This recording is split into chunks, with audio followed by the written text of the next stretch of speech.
శివాయ. ఒక బావిలాగా ఉంది ప్లేస్, గృహ.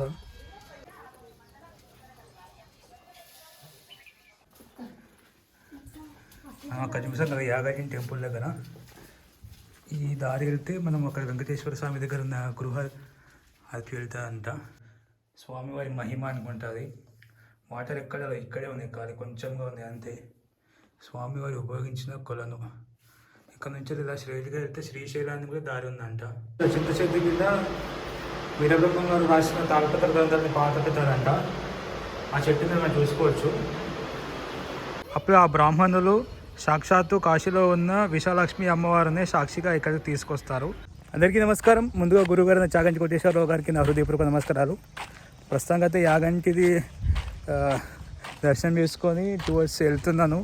నాకు తెలియదు ఎక్కడ వెళ్తున్నాను. ఇక్కడ సిగ్నల్స్ కూడా లేవన్నమాట, నెట్గా రావట్లేదు. సో మీరు లాస్ట్ వీడియో అయితే ఎంజాయ్ చేశారనుకుంటే వాళ్ళని మిస్ అయితే తప్పకుండా చూడండి. యాగంటి టెంపుల్ గురించి చూపించాను, ఇక్కడ ఉండాల్సిన ప్లేసెస్ ఏంటి అనేది. సో చూద్దాం నెక్స్ట్ ఇక్కడ అనేది.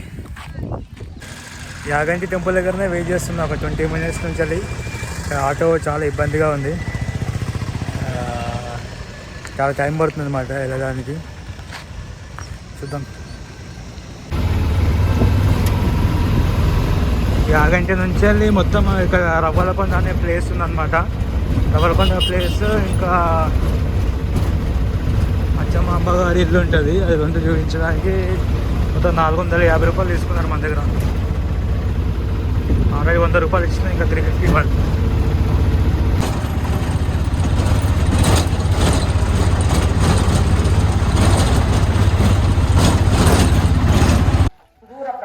ఇప్పుడే వచ్చాం మనము రవ్వలకొండ దగ్గరికి.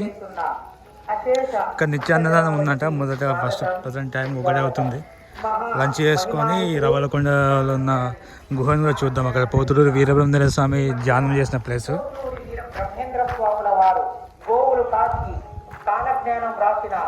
పరమ పవిత్రమైన పుణ్యక్షేత్రం రవ్వలకొండ. రవ్వలకొండకు సుదూర ప్రాంతాల నుండి విచ్చేస్తున్న అశేష భక్త జనావళికి అన్నదాన కార్యక్రమం ఏర్పాటు చేయడమైనది. అన్న పరబ్రహ్మ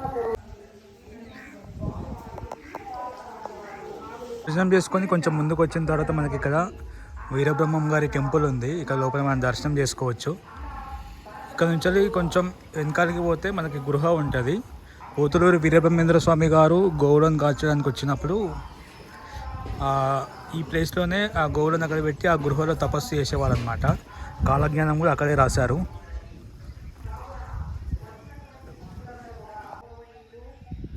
ఇక్కడ నుంచి ఇలా స్ట్రైట్గా నడుచుకుంటూ వెళ్ళాలంట గృహ దగ్గరికి వెళ్ళాలంటే.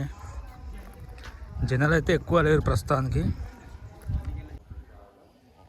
కొంచెం దూరం ఇలా నడుచుకుంటూ వచ్చిన తర్వాత ఇక్కడ ఉందన్నమాట ఎగ్జాక్ట్గా బ్రహ్మంగారు కాలజ్ఞానం రాసిన ప్లేసు. ఈ ఏరియాలోనే గోవులని కట్టేశారనమాట. కట్టేసి ఈ గృహలో కూర్చొని పోతులూరి వీరబ్రహ్మేంద్ర స్వామి గారు కాలజ్ఞానం రాశారంట. చూద్దాం మనం కూడా.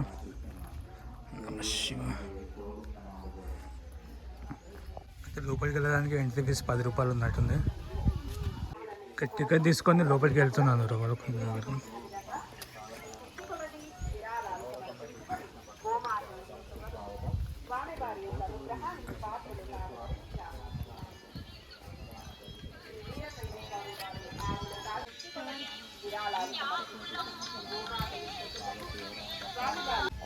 ఇప్పుడు నేను లోపల గృహ దగ్గరకు వెళ్తున్నాను. కాలజ్ఞానం రాసిన ప్లేస్ ఇదే అనమాట.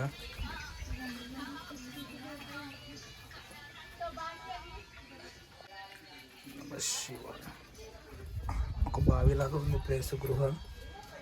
చెట్టు కూడా ఉంది ఇక్కడ.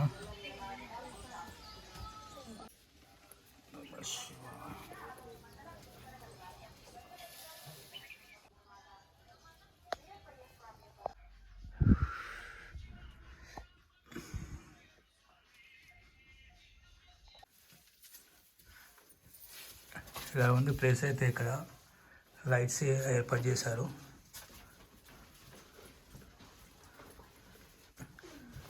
ఇక్కడ మళ్ళీ 2 ways ఉన్నాయి, మనం ఇలా వెళ్ళాలి. శివ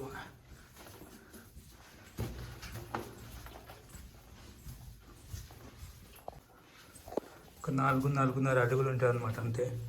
ఎక్కువ హైట్గా లేదు, ఇట్లా వంగేసి వెళ్ళాలి అందరూ.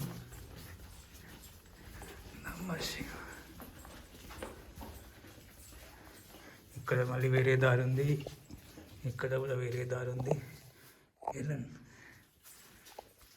మనం యాగంటి టెంపుల్లో చెప్పుకున్నాం కదా, యాగంటి నుంచి రవ్వలకొండకి దారి ఉందని చెప్పేసి.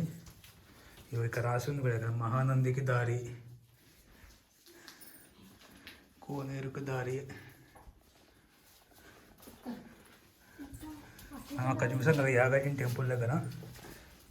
ఈ దారి వెళ్తే మనం అక్కడ వెంకటేశ్వర స్వామి దగ్గర ఉన్న గృహ అది వెళ్తాదంట. నమ శివాయ. స్వామివారు కాలజ్ఞాన రాష్ట్ర ప్రదేశాలంటే మరి ఇలా వెళ్ళాలి.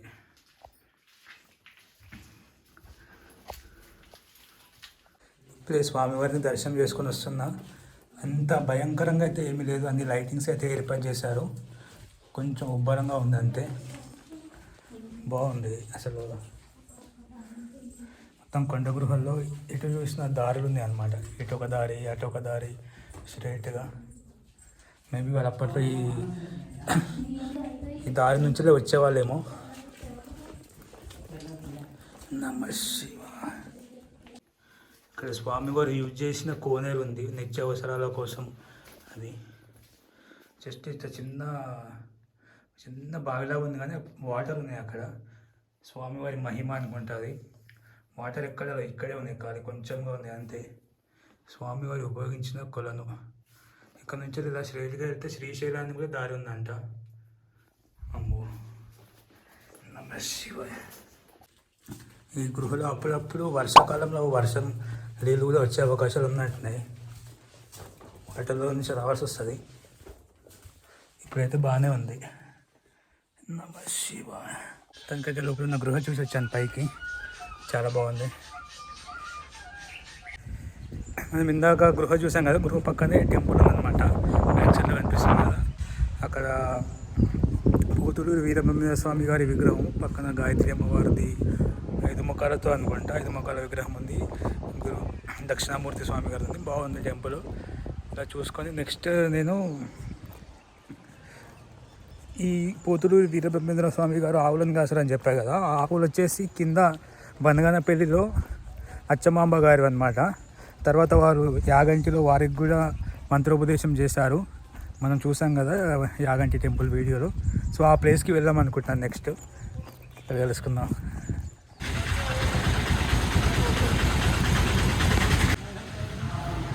ఇదే మనం చెప్పాం కదా అచ్చమ్మ గారి ఇల్లు అనమాట. ఇక్కడ 10 రూపాయలు ఛార్జ్ చేస్తున్నారు వీళ్ళు. ఇదే అనమాట అచ్చమ్మ గారి ఇల్లు. వీళ్ళ గౌలనే బ్రహ్మం గారు కాశారనమాట రవ్వలకొండలో.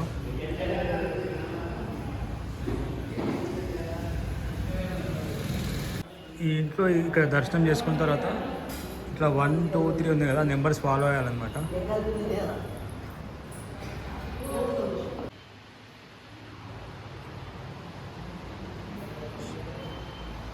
ఇలా ఫాలో అవుతూ వెళ్ళాలి.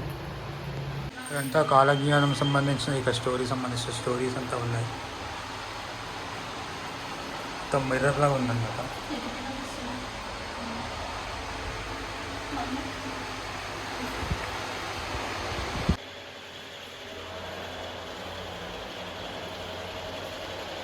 పోతులూరి వీరబ్రహ్మేంద్ర స్వామి బయోగ్రఫీ అంతా విగ్రహ రూపంలో ఇక్కడ ఉంది.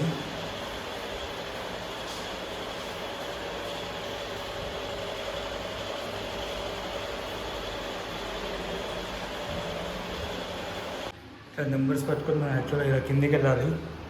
పైకి ఏం లేదు, కిందికి వెళ్ళాలంట.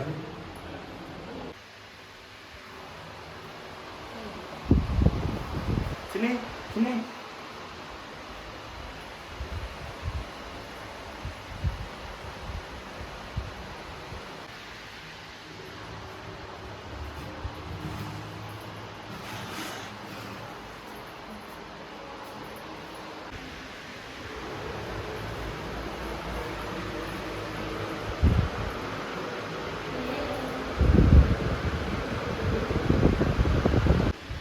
ఆ రవ్వలకొండ జరిగిన స్టోరీస్ అన్నీ ఇక్కడ విగ్రహాల రూపంలో చెప్పారు. మనం ఇందాక ఇక్కడ ఇల్లు చూసాం కదా, ఇక్కడ చింత చెట్టు కింద వీరబ్రహ్మం గారు రాసిన తాళపత్ర గ్రంథాన్ని పాత పెట్టారంట. ఆ చెట్టుని మనం చూసుకోవచ్చు.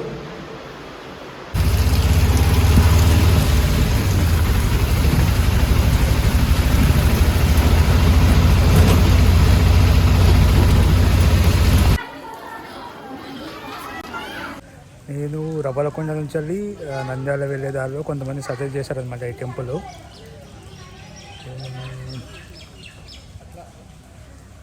సో ఈ టెంపుల్ చూడడానికి వచ్చాను, అమ్మవారి టెంపుల్. పేరేమైపోయారు మర్చిపోయినా, చెప్తాను డీటెయిల్స్ ఇంకా అనుకొని. స్థల పురాణం అది.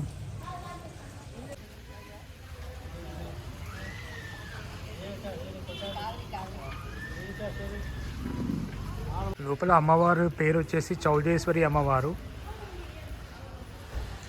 రాసిందనమాట. ఇక్కడ కాశీ నుంచి వచ్చారంట అమ్మవారు. తరిగొండ వెంగమాంబ గారు ఈ పద్యం రాశారు.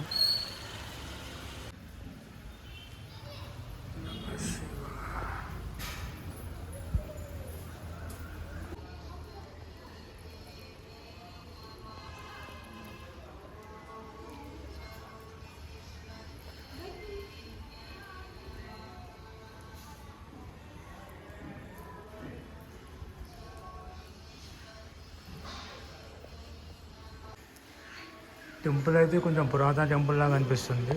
చాలా భారీగా ఉన్నాయి ఇక్కడ స్తంభాలు.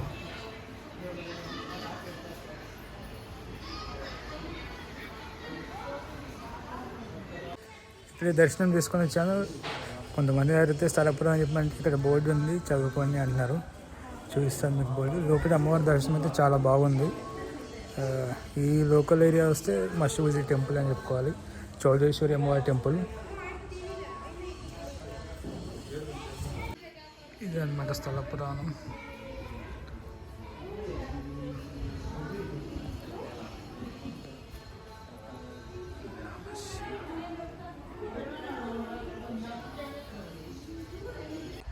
ఇక్కడ మొత్తం చదివితే అర్థమైంది ఏంటంటే, పూర్వం ఇక్కడ ఒక రాజు ఉండేవారంట, నందనవరం. ఈ ఏరియా పేరు నందవరం.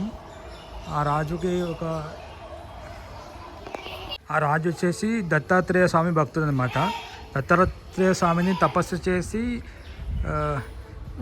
తనతో వరం పొందుతాడు. ఏంటంటే, నేను ప్రతిరోజు కాశీ క్షేత్రం వెళ్ళి గంగా స్నానం చేసి ప్రతిరోజు విశాలాక్షి అమ్మవారి దర్శనం చేసుకోవాలని చెప్పేసి. అప్పుడు దత్తాత్రేయ స్వామి అలాగే అని చెప్పి తనకి ఒక మహిమ అయిన పాదుకలను ఇస్తాడనమాట. ఆ మహిమ అయిన పాదుకల చేత ప్రతిరోజు రాజు కాశీ వెళ్ళి దర్శనం చేసుకొని వస్తూ ఉంటాడు. ఒకరోజు మహారాణి అడుగుతుంది అనమాట, మీరు మార్నింగే లేచి ప్రతిరోజు ఎక్కడికో వెళ్తున్నారు, ఎక్కడికి అని అడుగుతుంది. అప్పుడు మహారాణికి మొత్తం విషయం చెప్తాడు. ఒకరోజు తనతో పాటు మహారాణిని కూడా కాశీక్షేత్రం తీసుకువెళ్తాడనమాట. కాశీక్షేత్రం వెళ్ళిన తర్వాత అక్కడ ఉన్న గంగా నదిలో స్నానం చేసి అమ్మవారి విశాలాక్షిని దర్శనం చేసుకొని ఉంటారు. తర్వాత అదే రోజు మహారాణి ఋతుక్రమం కావడంతో అపవిత్రాలు అవుతుందన్నమాట. అలా అయినందుకు ఆ పాదుకలు ఉంటాయి కదా, ఆ పాదుకల మహిమ తగ్గిపోతుంది. దానివల్ల వాళ్ళు మళ్ళీ రాజ్యానికి రాలేకపోతారు. ఆ సమయంలో అక్కడే ఉన్న కాశీలో ఉన్న బ్రాహ్మణులు ఈ రాజుకి రాణికి హెల్ప్ చేస్తారనమాట. వాళ్ళకున్న పవర్స్తో మహారాణిని పవిత్రురాలను చేసి మళ్ళీ ఆ పాదుకలకు శక్తి వచ్చేలా చేస్తారు. అప్పుడు మహారాజు కాశీ బ్రాహ్మణులకి మీ ఏదైనా కోరుకోమని అంటారు. తప్పకుండా అని వీళ్ళు అంటారు. అయితే కాశీ బ్రాహ్మణులను రాజుకి రాణికి సహాయం చేసినందుకు వారికి ఏదైనా కృతజ్ఞతగా ఇవ్వాలనుకుంటారు. కొంతకాలం తర్వాత కాశీలో కరువు ఏర్పడినప్పుడు ఈ బ్రాహ్మణులు ఈ నగరానికి వచ్చి రాజుని సహాయం కోరుకుంటారు. అప్పుడు రాజు కావాలనే నాకేమీ తెలియదు, దానికి సాక్షి ఎవరని అడుగుతారు. అప్పుడు ఆ బ్రాహ్మణులు సాక్షాత్తు కాశీలో ఉన్న విశాలాక్ష్మి అమ్మవారినే సాక్షిగా ఇక్కడికి తీసుకొస్తారు. అమ్మవారు వారితో పాటు వస్తుందన్నమాట ఈ నగరానికి. ఇప్పుడు రాజు నిజం ఒప్పుకొని, అమ్మ కావాలనే నీ దర్శనం కోసమే అలా చేశాను, నాకు క్షమించాలని చెప్తాడు. దాని తర్వాత మీరు ఇక్కడే నిలవాలి అని అమ్మవారితో కోరుకుంటారు. సో అప్పటి నుంచి అమ్మవారు ఒక సాక్షిగా వచ్చి ఇక్కడే కొలువవుతుందన్నమాట. ఇక్కడ ఉన్న అమ్మవారి పేరు చౌడేశ్వరి అమ్మవారు. సో అలా అమ్మవారు ఈ నందవరం అనే విలేజ్కి వచ్చిందనమాట కాశీ నుంచి వెళ్ళి. ఈ టెంపుల్ వచ్చేసి బందగానపల్లి నుంచి వెళ్ళి నంద్యాల వెళ్ళే రూట్లో ఉంది. ఎప్పుడైనా మీరు ఈ రూట్లో వస్తే టెంపుల్ ఖచ్చితంగా విజిట్ చేయండి, చాలా బాగుంది.